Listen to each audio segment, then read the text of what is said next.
Hello everybody and welcome to Amphlett Reviews, back with another Hong Kong content review, continuing on with some Hong Kong cinema into some action thrillers. After getting a little bit of a taste back again from some Johnnie To goodness with Sparrow from my community release, I wanted to dive into some editions that I already had, some Johnnie To films that I have yet to see and to review for you guys on the channel and add to that kind of massive library that he's known for. I've got a handful of movies still left to watch. There's still loads of movies that I don't have access to, including some of his comedies.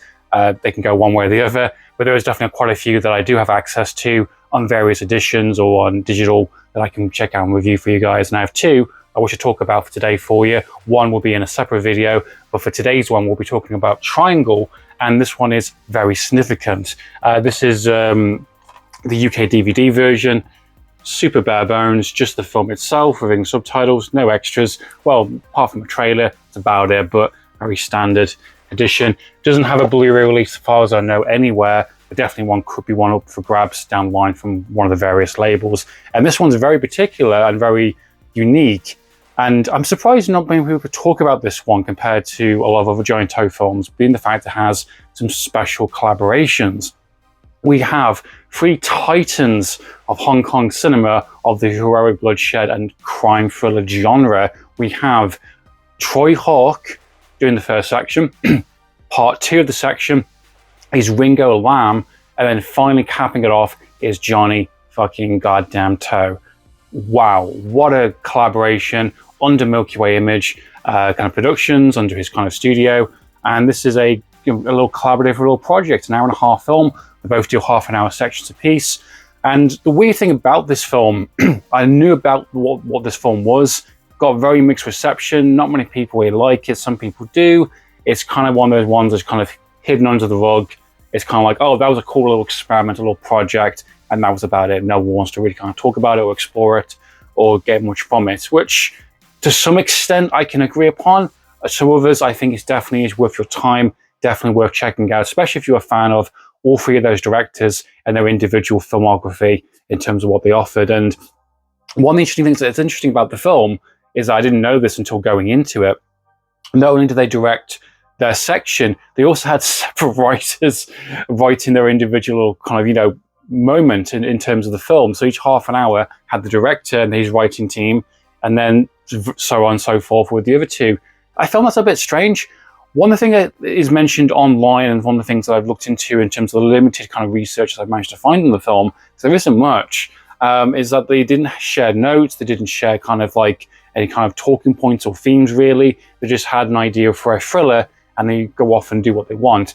Now, the way that some people talk about this film is that it's a complete disaster, it's a mess, it doesn't make any sense. That is inaccurate. It definitely makes sense. It definitely is consistent in terms of where the film goes. It just changes quite drastically in places in terms of where the direction is. It definitely alters and changes every half an hour, of course being three different styles of directing, but the through line kind of characters and some of the central plot of it is still intact. We've still got three main characters that basically are down their luck, they are strapped for cash, and they are thinking of basically robbing a bank or robbing a kind of a jewelry store. That's the kind of little drunken talk, and they're kind of struggling through various kind of financial situations.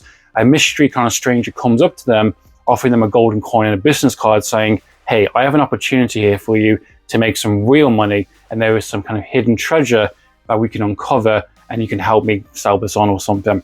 That mystery person dies, and basically you got the three main characters that have their individual motivations and their own kind of personal struggles and various kind of subplots going on. They all come together to basically find this treasure that's been kind of hinted and teased at with this golden coin, and they find this buried underneath a location through a government kind of building. And through that point where we get the kind of the traditional kind of Johnnie To themes and Ringo Lam and Tsui Hark themes, individual styles of greed, betrayal, loyalty, adultery in some cases, murder, and kind of just pure round insanity on this journey for an hour-and-a-half movie. As mentioned, this was directed by three titans of Hong Kong cinema, released in 2007. This had quite a big film festival. Unfortunately, some of the extras on this, in terms of all three of these directors talking about it, is based in France, which Johnnie To is no stranger to kind of French cinema, as we discussed within Sparrow and various other films.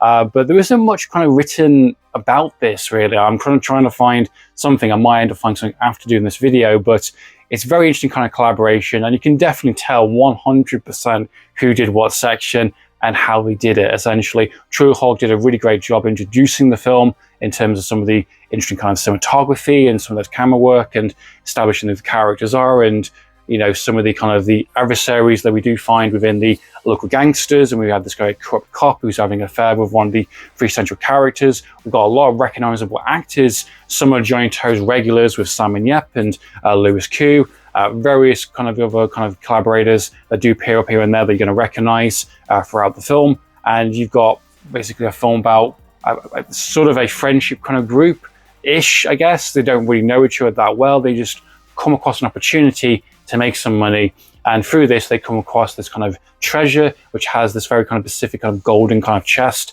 and some kind of old artifact items, essentially. And you also have Katie Lin in the film, which is married to Simon Yep's character, which is having an affair with the kind of corrupt cop.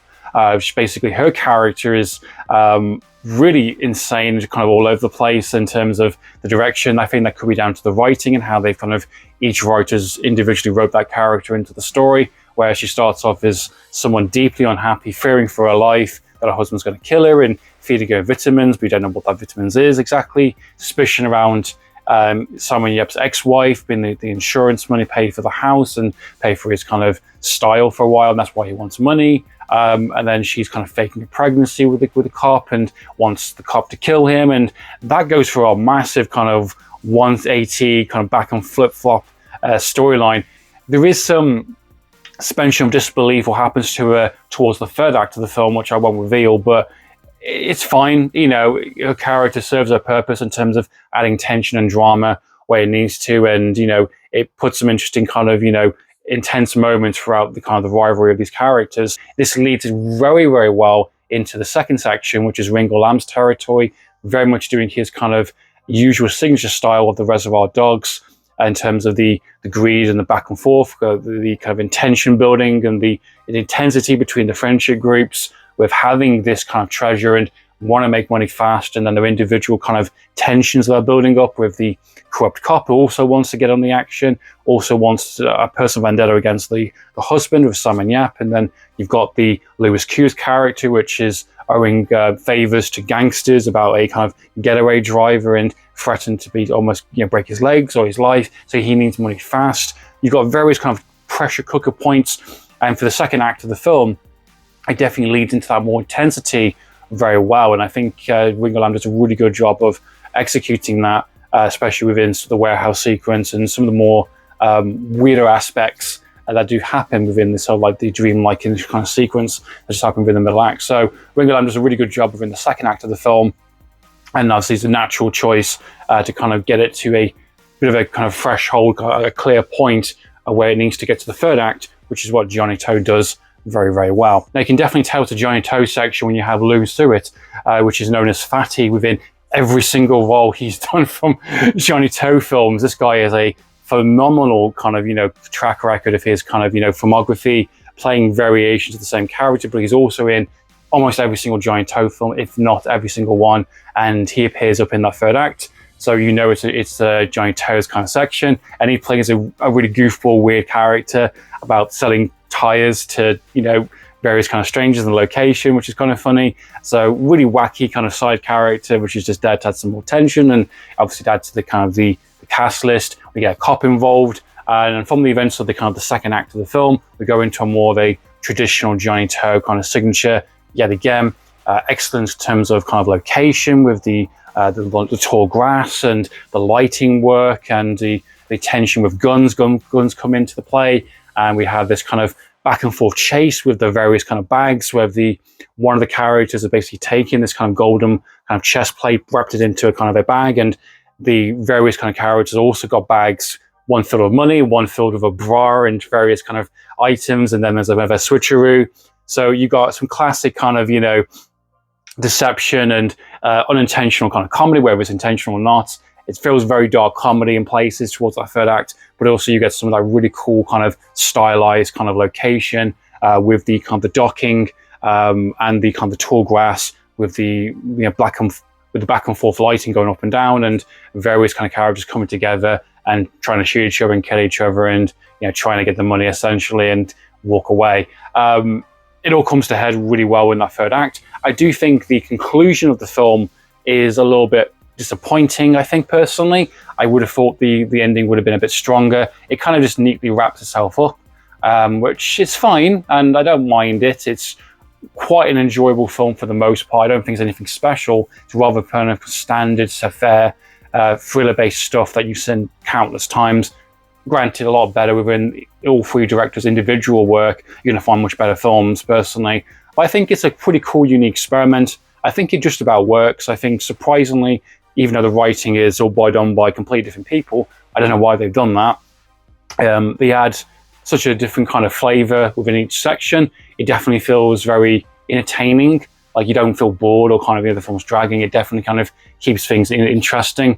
I just think some of the character motivations and flip-flop between the kind of the back and forth kind of rivalry is a bit questionable and dispenses of disbelief, but it's enjoyable nonetheless. I think it definitely captures some of their best aspects in terms of the technical side, and having some great actors involved definitely helps the film, because I think the storyline, I think, is relatively quite simple, straightforward. Despite having three different writers, I think it's you can follow the storyline quite well, and you definitely can get some enjoyment out of it and some interesting kind of plot lines that do happen. I think some of the character motivations definitely get a bit wonky as it goes along, and I think the overall ending is a little bit too happy and convenient and just kind of ends on a nice bow, which I don't think is really earned compared to what the drama has been for the entire movie. However, it's a great little experiment. It's great to see all three of these directors come together to make something fun, and I think it definitely deserves some attention at the very least, and I hope this gets a Blu-ray release or a bit more of a kind of a noticeable kind of spotlight, hopefully down the line for sure. So what are your thoughts and opinions on Triangle? Please comment down below. I'd love to know your thoughts and opinions. What do you think of this film? So in the meantime, guys, I'm Amphlett Reviews, signing out.